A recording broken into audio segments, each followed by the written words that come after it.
Okay. अस्सलाम वालेकुम।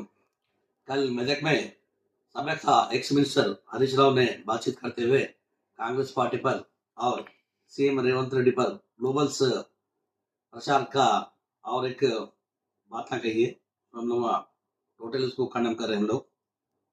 हरीश राव ने बात करते हुए कांग्रेस पार्टी रेवंत रेड्डी जाके नरेंद्र मोदी से मिल रहे, बीजेपी से मिलने वाले बोल के एक प्रचार कर रहे, उसको सदाकत झूठ है।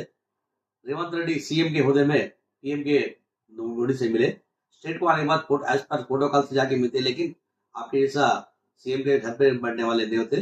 जो स्टेट को जो होना है जाके रेवंत रेड्डी सीएम के होदे में पूछे, लेकिन आप उसके ऊपर भी झूठ बात बोल के बीजेपी मिल रहे बोल के बोल रहे।